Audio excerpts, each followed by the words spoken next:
Goeiemôre en vandag is ons by Matteus 11. Kan jy glo? Baie welkom aan almal wat die Bybel saam met ons lees. Vandag hoor ons wat Jesus vir ons in Matteus 11 wil leer. Net soos hy op aarde self die mense geleer en bedien het, wonderwerke gedoen het. Maar het die mense daar waar Jesus vandag is, daar in Chorazin en in Betsaida, waar Jesus gepreek het en baie wonderwerke gedoen het, geluister? Nee, net soos baie Christene vandag ook hardkoppig en volstrek weier om die woord in die Bybel van God te glo, ernstig op te neem, ja, om te glo en te luister. Hulle weier volstrek. Dis Jesus wat van Johannes die Doper praat en sê dat hy die een is wat voorspel was om voor hom, Jesus, te kom. En dis 'n baie belangrike hoofstuk waar Jesus ook praat oor rus saam met hom, wanneer ons moeg is, maar ook waar hy mense verdoem. Kom ons lees. Toe Jesus klaar was met die opdragte aan sy 12 disippels, het hy daarvandaan weggegaan om die mense in hulle dorpe te leer en vir hulle te preek. Vers 2, Johannes het in die tronk gehoor wat Christus alles gedoen het en het toe deur sy volgelinge 'n boodskap aan hom gestuur om te vra: Is u die een wat sou kom, of moet ons 'n ander een verwag? Nou net 'n vraagie. Hoekom was Johannes in die tronk? Johannes die Doper was in die tronk, omdat hy teen Herodes Antipas se onwettige huwelik met Herodias, sy broer Filippus se vrou, uitgespreek het. Hierdie gewaagde stap is gesien as 'n bedreiging vir Herodes se mag, ja, en vir sy morele gesag. En hy het Johannes laat arresteer en gevange laat neem in Magasjairus, 'n vesting oos van die Dooie See. Vers 4. Jesus antwoord hulle: Gaan vertel vir Johannes wat julle hoor en sien. Blindes sien, lammes loop, malaatses word gereinig, dowes hoor, dooies word opgewek en aan armes word die evangelie verkondig. En gelukkig is elkeen wat nie aan my begin twyfel nie. Toe hulle weggaan, het Jesus met die mense oor Johannes begin praat en gesê: Waarna het julle in die woestyn gaan kyk? Na 'n riet wat deur die wind heen en weer gewaai word? Vers 8, nee, maar wat het julle dan uitgegaan om te sien? 'n man met deftige klere aan? Nee, kyk, die wat deftig aantrek, kry 'n mens in koninklike paleise. Maar wat het julle dan uitgegaan om te sien? Wat? 'n profeet? Ja, ek, Jesus, verseker julle nog meer as 'n profeet. Dit is hy van wie daar geskrywe staan, vertel Jesus. Kyk, ek stuur my boodskapper voor jou uit, en hy sal die pad vir jou regmaak.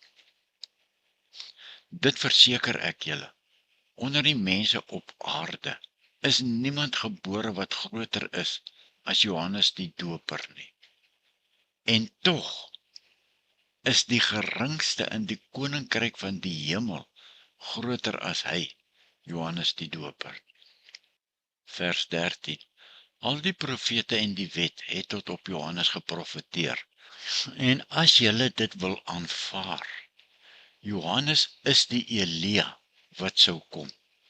Wie ore het, moet luister. Ja, so sê Jesus, nee. Basies dat Johannes die Doper die Elia is, wat geprofeteer is om voor die Messias te kom. Ons hoor dit ook daar in Maleagi 4 vers 5 tot 6. Hy sê nie dat Johannes letterlik Elia is, wat gereïnkarneer is. Nee, maar eerder dat Johannes die rol en die gees van Elia vervul het, en die weg vir Jesus voorberei het. Dis wat hy sê. Vers 16 tot 19. Waarmee moet ek hierdie geslag vergelyk? Hulle is net soos kinders wat op die markpleine vir mekaar sit en roep: Ons het vir julle op die fluit gespeel. Julle het nie gedans nie. Ons het 'n treurlied gesing. Julle het nie gehuil nie. Johannes het gekom en nie geëet of gedrink nie. En hulle sê, hy is van die duiwel besete.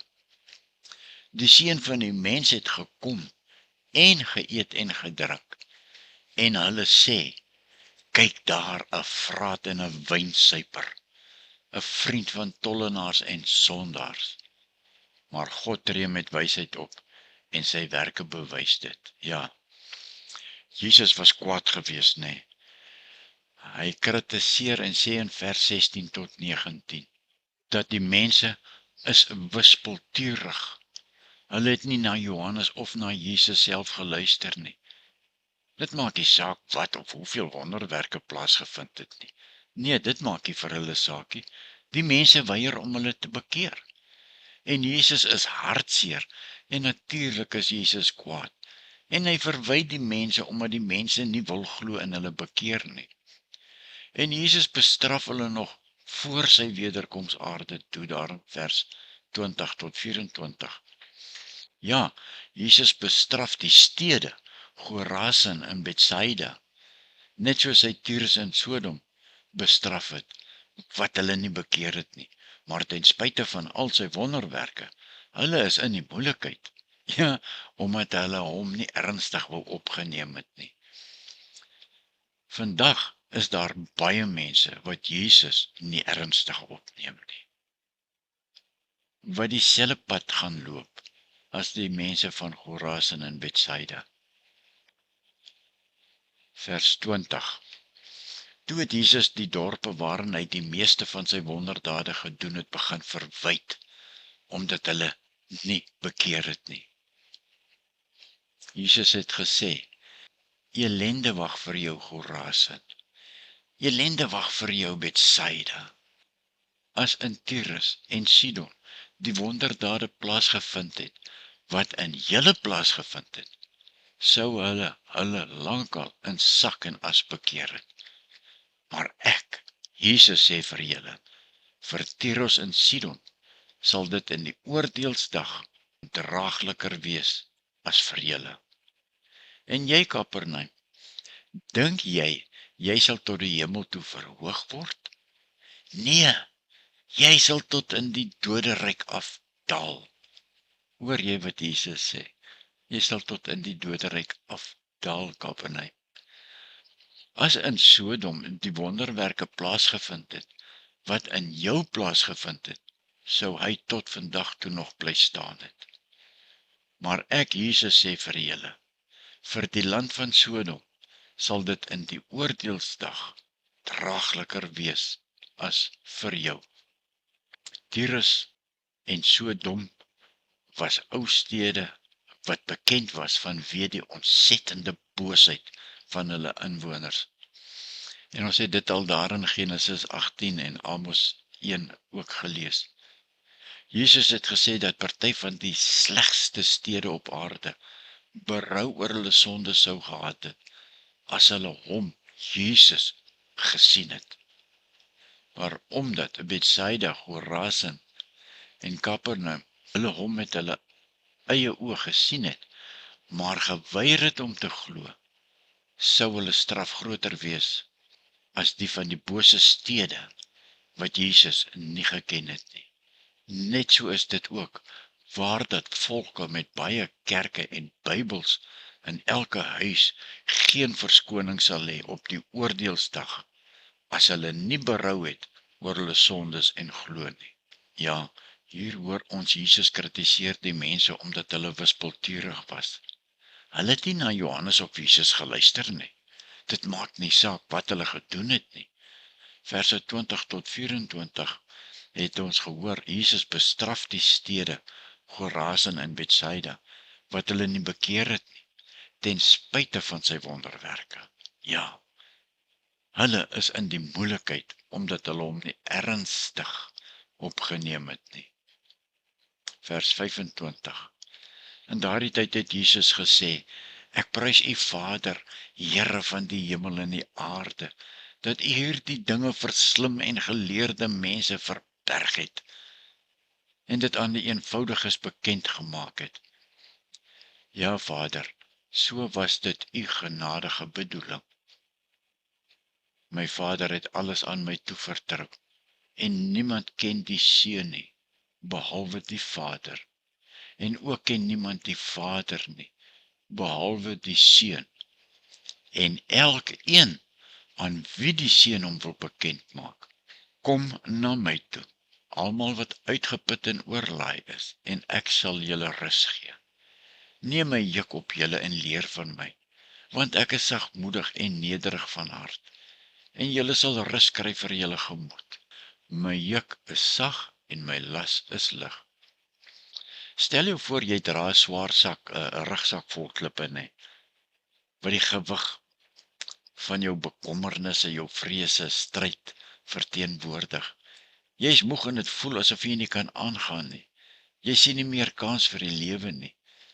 Dan kom iemand daar by jou verbygestap en hy sê, "Hai, laat ek jou daarmee help." Dis wat Jesus in Matteus 11:28-30 sê. Kom na my toe, almal wat vermoeid en belas is, en ek sal julle rus gee. Neem my juk op julle en leer van my, want ek, Jesus, is sagmoedig en nederig van hart, en julle sal rus vind vir julle siele, want my juk is sag en my las is lig. As jy Jesus glo, sê tog net dankie, want Jesus bied aan om daardie swaar rugsak van jou skouers af te haal.